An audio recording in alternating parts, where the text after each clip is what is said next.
Hello everyone, अस्सलाम वालेकुम। Welcome back to मेरी कहानी मेरी ज़ुबानी। तो फ्रेंड्स, कितनी अजीब बात है ना। एक माँ मजदूरी करके 8 बच्चे को पाल लेती है।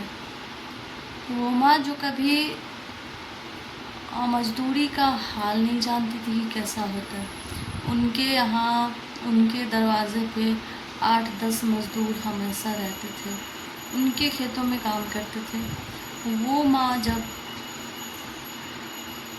उनके ऊपर परेशानी आती है, मुसीबत आती है, तो वो माँ 8 बच्चे की परवरिश कर लेती है।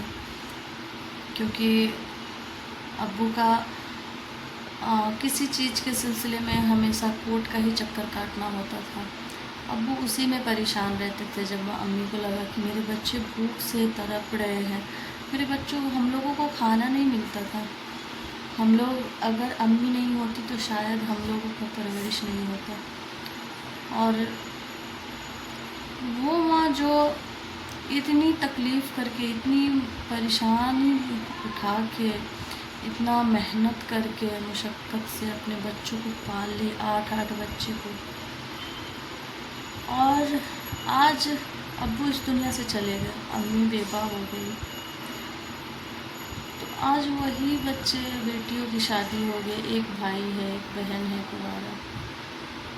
ये 3 लोगों का खर्चा नहीं उठा पा रहे हैं। अगर उनको खर्चा दे रहे तो गाली गलौज करके खर्चा दे रहे हैं।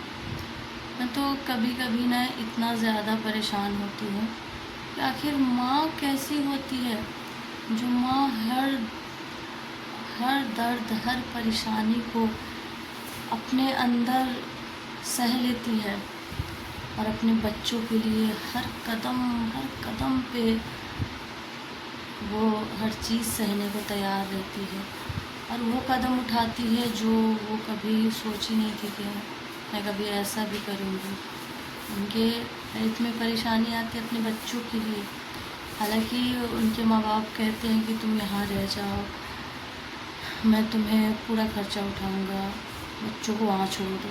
लेकिन माँ कहती है कि बच्चों को मैं कैसे छोड़ दूँ, बच्चे हैं मेरे। वो उस बच्चे के लिए माँ अपना हर चीज़ कुर्बान कर देती है।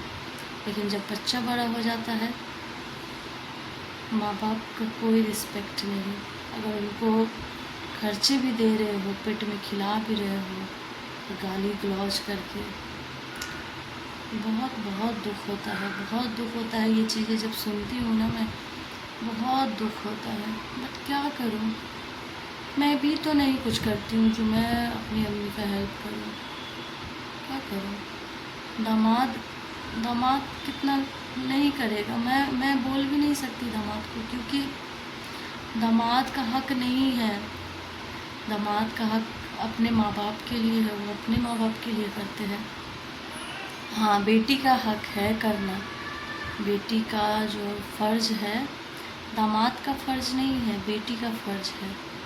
तो बेटी अगर इंडिपेंडेंट है, बेटी कुछ कर रही है, तो बेटी नहीं करती है तब बेटी दोषी है। मैं तो कुछ करती नहीं हूँ। इंशाल्लाह अगर आप लोगों का सपोर्ट रहा, अगर मैं अपनी लाइफ में आगे बढ़ी, कुछ की, तो इंशाल्लाह मैं ज़रूर आप लोगों से वादा करती हूँ कि ज़रूर मैं अपनी अम्मी को देखूँगी, इंशाल्लाह ज़रूर। फिर मतलब मैं कर सकती हूँ, क्योंकि मैं इंडिपेंडेंट रहूँगी तो मैं कर सकती हूँ। लेकिन अगर दामाद का कोई बोले कि दामाद का किया, तो दामाद का नहीं कर सकती, क्योंकि उनके माँ बाप है, उनकी फैमिली है, वो अपनी फैमिली के लिए करेंगे, अपने माँ बाप के लिए करेंगे, वो मेरे माँ बाप के लिए क्यों करेंगे। और होता है जिसके पास है वो तो करेगा, और जिसका शौक़ भी होता है वो करता है। लेकिन मैं बोलूँगी नहीं करने को। तो ये सब चीज़ें ना मुझे बहुत परेशान करता है। आज मैं खुद एक माँ हूँ, अपने बच्चों के लिए मतलब हर चीज़ पहले बच्चों को देती हूँ।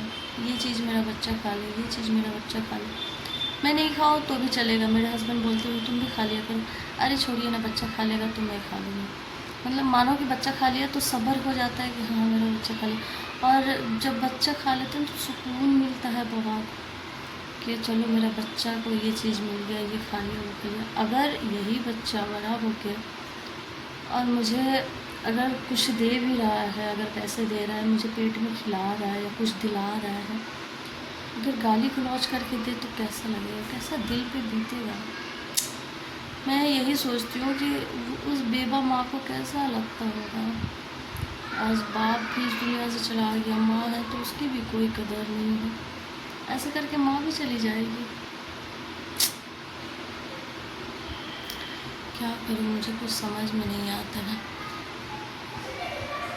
فرینڈس، آج کے بلاگ میں اتنا ہی، ملتی ہوں نیکسٹ بلاگ میں نیکسٹ اسٹوری کے ساتھ یا بلاگ کے ساتھ۔ تب تک کے لیے بائے، اللہ حافظ، اور مجھے سپورٹ کیجیے گا ضرور انشاءاللہ۔ میری امی کے لیے مجھے ضرور سپورٹ کیجیے گا۔ بائے، اللہ حافظ۔